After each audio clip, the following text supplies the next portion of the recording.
Mister Ranveer, आपके लिए एक बुरी खबर है। अब क्या हुआ ऑफिसर? किसी ने जूली का कत्ल कर दिया। अभी अभी गोवा पुलिस ने हमें फोन करके बताया। ये कैसे हो गया? बहुत अजीब इत्तेफाक है ना। आप ही के जान पहचान के दो लोग 4 दिन के अंदर मर जाते हैं। ऑफिसर लेकिन ये हुआ कैसे? क्या मालूम, पर क्या आपको ऐसा नहीं लगता कि हमारा सबसे ज्यादा शक आप पे जाना चाहिए? क्योंकि आप ही वो शख्स हैं जिसे पता था कि जूली गोवा में है। देखिए ऑफिसर, मैंने कविता को नहीं मारा है और जूली से तो मैं प्यार करता था। हम दोनों परेशान जरूर थे, लेकिन पता चल जाएगा सच क्या है झूठ क्या है। हम गोवा जा रहे हैं ये पता लगाने कि जूली की मौत का इस घटना से कोई ताल्लुक था कि नहीं। आपके लिए बेहतर होगा कि तब तक आप इस शहर को छोड़कर नहीं जाएं। एनीवे, हमारा एक आदमी आप पे नजर रखेगा।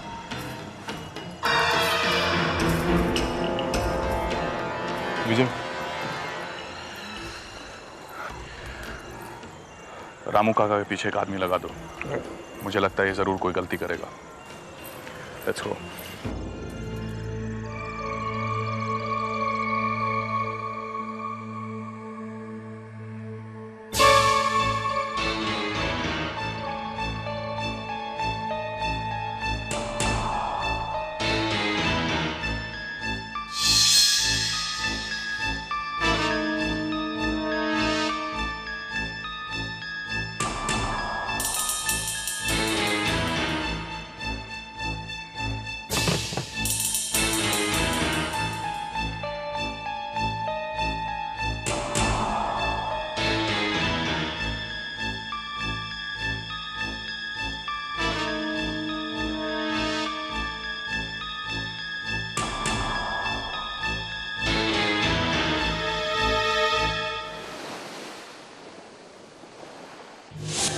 सर, जूली का मर्डर परसों रात को हुआ था इस चाकू से, लेकिन मर्डर ने अपनी उंगलियों के निशान इस पे से मिटा दिए। और सर, जूली के घर से कोई सामान चोरी नहीं हुआ, इसलिए कातिल का मोटिव चोरी करना नहीं था। मौका वारदात से और कुछ पता चला? हाँ सर, एक आई विटनेस के जरिए हमें यह पता चला कि एक आदमी उसके घर का चक्कर काट रहा है। उसके डिस्क्रिप्शन के हिसाब से हमारे आर्टिस्ट ने ये स्केच तैयार किया है। ये तो महेश है। इसका मतलब है हमारा शक सही निकला। मुझे लगता है महेश इन कातलों से मिला हुआ है। हो सकता है, लेकिन हम महेश को ढूंढेंगे कैसे? हो सकता है महेश यहाँ से चला गया हो। सर, आप तो जानते ही हैं कि ये एक टूरिस्ट प्लेस है और यहाँ आने जाने वालों को आइडेंटिफाई कर पाना बहुत मुश्किल होता है। अगर हम उसके फोटोग्राफ्स टीवी पर फ्लैश करें तो?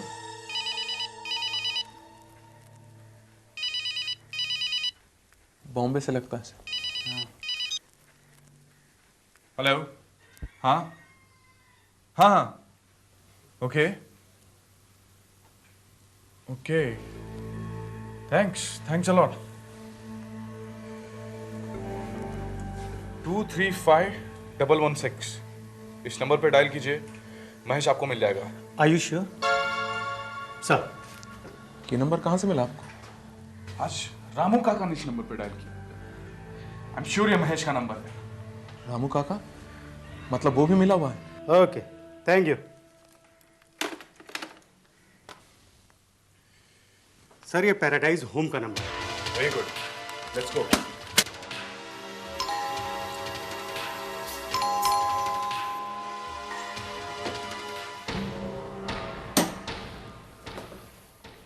मैं अर्जुन रायना, क्राइम स्क्वाड मुंबई से। कहिए, मैं आपकी क्या मदद कर सकता हूँ? कविता के बारे में आपसे कुछ पूछताछ करनी थी। कविता? हाँ, वही जो आपके साथ कॉलेज में पढ़ती थी। पता चला है आप उसके खास दोस्तों में से एक थे। ओह, हाँ हाँ, प्लीज कम इन, आइए। कविता के साथ जो हादसा हुआ उसके बारे में तो आपको मालूम होगा ही। कविता को किसी ने जलाकर मार दिया है। क्या? कब हुआ ये? इस महीने की 25 तारीख को। Oh God, मैं तो विश्वास ही नहीं कर सकता, सोच भी नहीं सकता कि कविता को कोई इस तरह। खैर, आप बताइए, मैं आपकी क्या मदद कर सकता हूँ? आपका और कविता का अफेयर चल रहा था ना? आपको कैसे मालूम? हमने इस केस की तहकीकात की है, हमें बहुत कुछ मालूम है, लेकिन आपके मुंह से सुनना चाहते हैं। जी हाँ, हम एक दूसरे को पसंद करते थे, शादी भी करना चाहते थे, लेकिन कविता के पिता ने उसकी शादी अपनी मर्जी के एक लड़के से कर दी हम कुछ नहीं कर पाए। बेचारी कविता अपने पिता के फैसले का शिकार हो गई। या 25 तारीख की रात को ही बॉम्बे छोड़कर क्यों गए? बस यूं ही। एक्चुअली मैं बहुत डिप्रेस्ड था। मेरे घर वालों ने मेरी शादी तय कर दी थी, इसलिए। 25 तारीख के दोपहर को 2 बजे से लेकर 3:30 बजे तक आप कहाँ थे? जिसको मैं अपने हॉस्पिटल में राउंड्स पर ही था। Are you sure? Yes, I am sure. आप जूली के घर के बाहर क्या कर रहे हैं? जूली? कौन जूली? रणवीर की गर्लफ्रेंड। क्या क्या रणवीर की कोई गर्लफ्रेंड भी थी? बनिए मत मिस्टर महेश, सिर्फ इतना बताइए आप उसे कैसे जानते थे? सर कमाल करते हैं आप। जब मैं रणवीर को ही नहीं जानता था तो उसकी गर्लफ्रेंड को कहां से जानूंगा? क्या आप कभी कविता से नहीं मिले उसकी शादी के बाद? जी नहीं। तो फिर आप उसके घर में काम करने वाले नौकर रामू काका को कैसे जानते थे? रामू? देखिए मैं किसी रामू को नहीं जानता। तो फिर उनके पास आपका गोवा का नंबर कहां से आया? उनके डायल किए गए नंबर से ही हमने आपको ट्रेस किया है। वो तो मैं एक्चुअली मैं वो सच बताओ, तुमने कविता का खून क्यों किया और कैसे किया?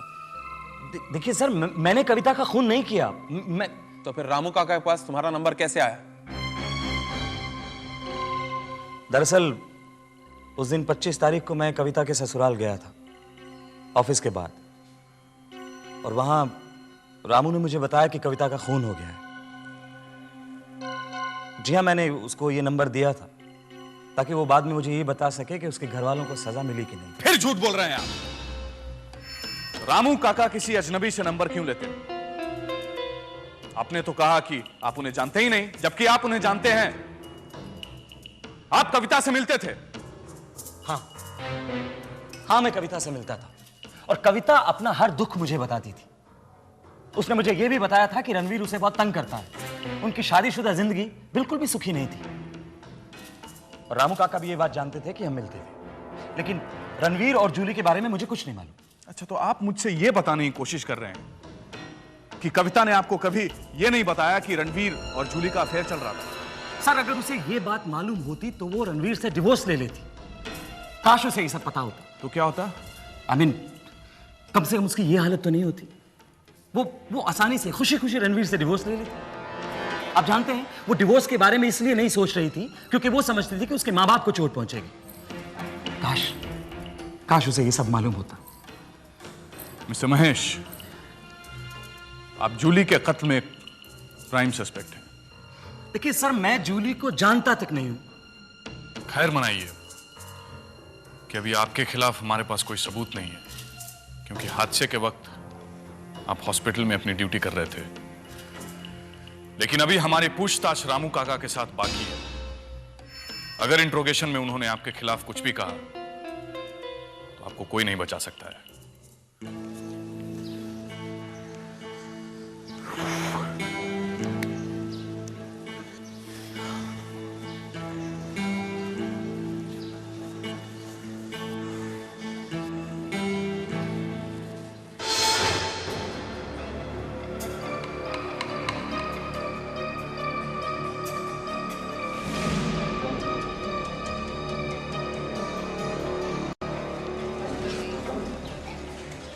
विजय, मुझे महेश और कविता वाली फोटोग्राफ दो। आप फोटोग्राफ्स का क्या करेंगे? Give it to me fast. आपने इस आदमी को कहीं देखा है? कहाँ रहते हैं ये साहब तो कॉटेज नंबर 403 में रहते हैं। हाँ, कॉटेज नंबर 403। ये इनसे मिलने कोई आता है क्या? आपको याद है कुछ? मिलने तो कोई नहीं आता साहब, लेकिन ये साहब हैं अजीब। शाम को काम पे जाते हैं और सुबह ही लौट के आते हैं। Thank you. चलो। क्या हुआ? लगता है मुझे कविता के कातिल का पता चल गया। Let's go.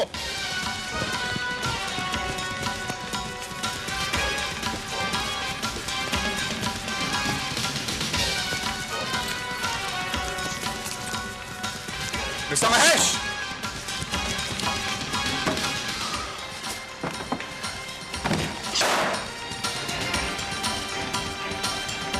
लगता है भाग गया। तुम जल्दी जाओ, उसे पकड़ने की कोशिश करो। वो इस एरिया को छोड़कर नहीं जाना चाहिए।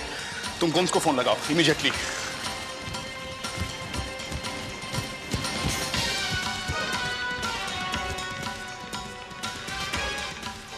Hello mister Gomes. हाँ, 1 मिनट होल्ड कीजिए। गोम्स, मैं अर्जुन राणा बोल रहा हूँ, मेरी बात ध्यान से सुनो। हम लोग महेश के घर पहुंचे लेकिन वो यहाँ से भाग चुका है। मैं उसके फोन से एक नंबर डायल करने वाला हूँ, ऑपोजिट साइड को बात में फंसाने की कोशिश कर रहा हूँ, तब तक नंबर ट्रेस कर लो तुम। Is that clear? Sir 5 minute लगेंगे। नहीं, हमारे पास इतना समय नहीं है, सब कुछ जल्दी में होना चाहिए। Okay, so tell me when you are ready. Okay, hand over.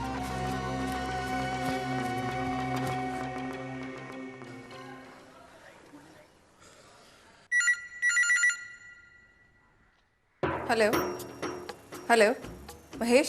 No ma'am, it's Dennis. मैं मॉडर्न इलेक्ट्रॉनिक से बोल रहा हूँ। क्या आपको एक इलेक्ट्रिक वाटर फिल्टर लगवाना है? No thanks. देखिए, बहुत अच्छी स्कीम आई है हमारे पास। अगर आप ये वाटर फिल्टर लगवाती हैं तो आपको एक वैक्यूम क्लीनर मिल सकता है 50% डिस्काउंट पे। It's a very good scheme, why don't you just go for it? मैं कब डिमॉन्स्ट्रेशन दूं आपको आके? मैंने कहा ना, हमें कुछ नहीं चाहिए। आपको ये नंबर कहाँ से मिला? मैम, वो तो मैंने डायरेक्टली से पता कर लिया, but ma'am it's a very good scheme. मैं आपका ज्यादा वक्त नहीं लूंगा। तो मैं कब आ जाऊं डिमॉन्स्ट्रेशन देने? आप प्लीज मुझे अपना एड्रेस दे दें। Yes, Mr. Gomes. Right? Yeah. Thank you.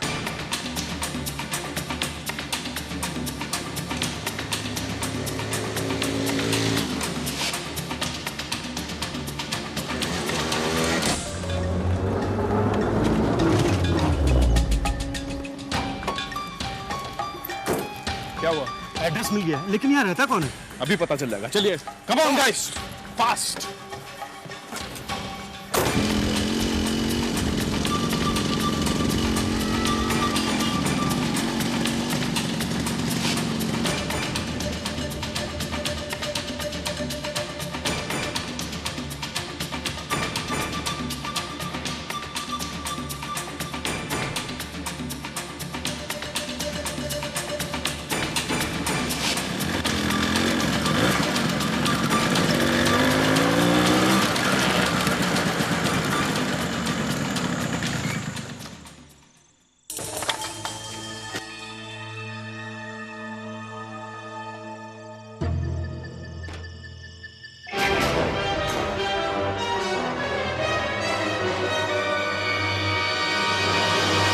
कविता जल्दी करो, हमारे पास वक्त बिल्कुल नहीं है। पुलिस ने जूली के कत्ल को लेकर मुझसे पूछताछ की है और अगर उन्हें रामू काका को इंटरोगेट किया तो हमारा भाड़ा फूट जाएगा। क्या? लेकिन हमारा प्लान तो बिल्कुल परफेक्ट था ना। देखो, अभी ये सब पूछने का वक्त नहीं है। Let's just go.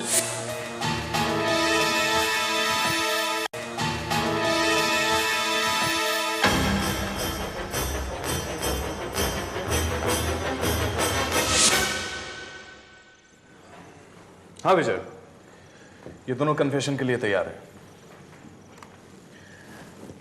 हाँ तो कविता जी, हमें ये बात तो मालूम थी कि आप दोनों का अफेयर चल रहा था, बहुत जोरदार।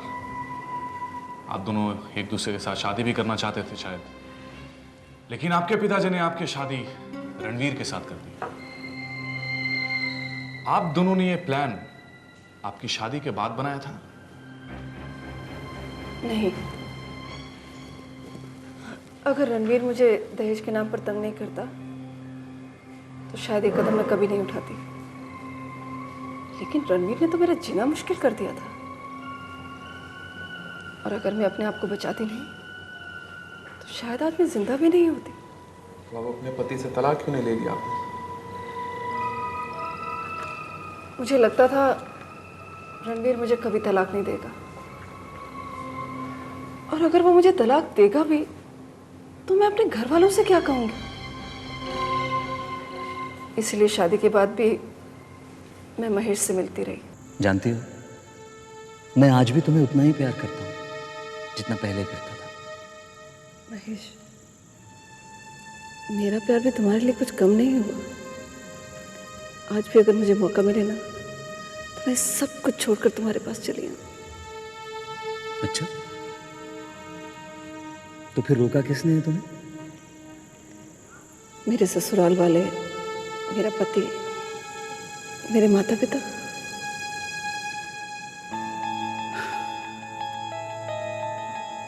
क्या सोच रहे हो? देखो कविता, अगर तुम सचमुच अपने पति से छुटकारा पाना चाहती हो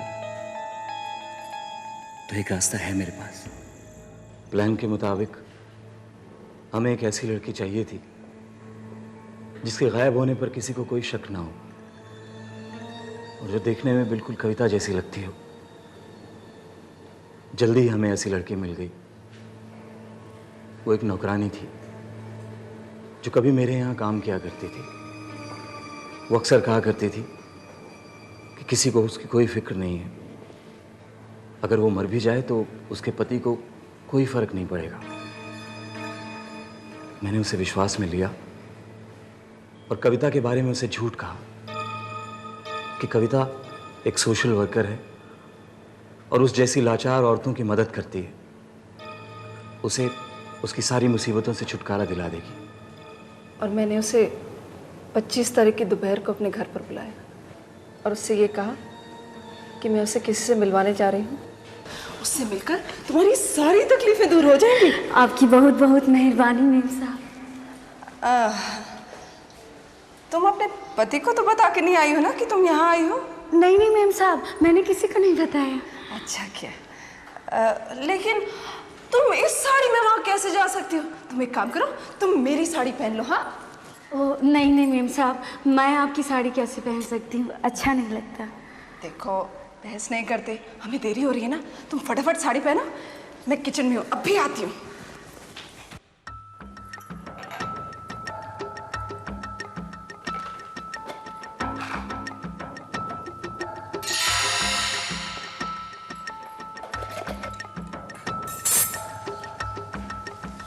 पहन ली साड़ी? कितनी अच्छी लग रही है। ये इसको ऐसे कर लो। ये लो, ये जूस है, पी लो। क्या है मेम साहब?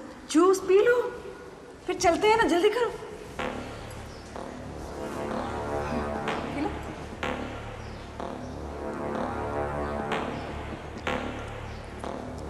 अच्छा है ना?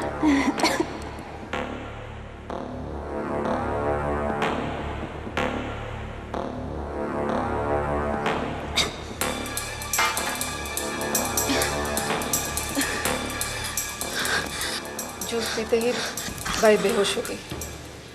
उसके बाद मैंने अपने पापा को फ़ोन लगाया और घबराई हुई आवाज़ में उन्हें ये कहा कि मेरे ससुराल वाले मेरी जान लेना चाहते हैं और वो फ़ौरन यहाँ आ जाए।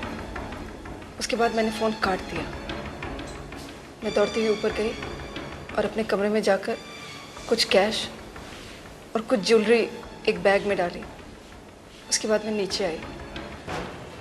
बाई अभी तक बेहोश पड़ी थी। मैंने केरोसिन लिया और उसके ऊपर डाला।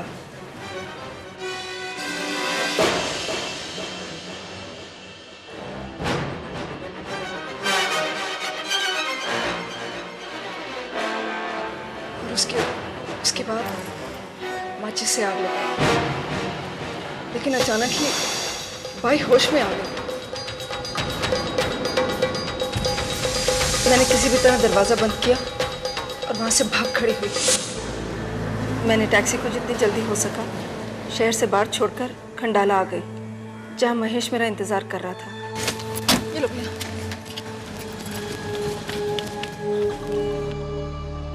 अरे सुनो, 2 चाय लाना। काम हो गया? हाँ। हाँ।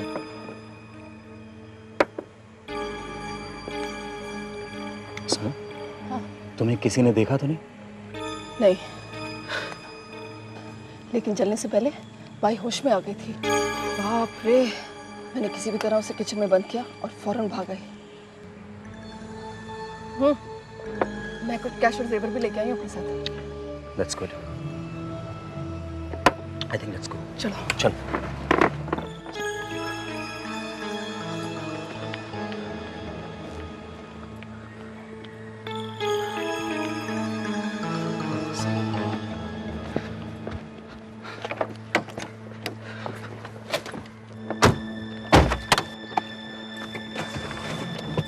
फिर हम दोनों गोवा आ गए। तो अब समझ में आया कि आपके घर की चीजों पर दूसरे उंगलियों के निशान कैसे थे। तुम्हारे माँ बाप वहां तुम्हारी मौत का शोक मना रहे थे और तुम यहां अपनी नई जिंदगी का जश्न मना रही थी। मैं महेश के साथ खुश थी। लेकिन जूली ने तुम्हें जिंदा देख लिया और इससे पहले कि वो किसी को कुछ बताती तुमने उसका खून कर दिया। हाँ, मैं तो जूली को जानती भी नहीं थी, पर जिस तरह वो सुपरमार्केट में मुझे घूर घूर कर देख रही थी, मुझे लगा उसने मुझे पहचान लिया। मैंने और महेश ने उसका पीछा किया और हमारा शक सही निकला। घर जाते ही उसने रणवीर को फोन करने की कोशिश की। हमें मजबूरी में उसका कत्ल करना था।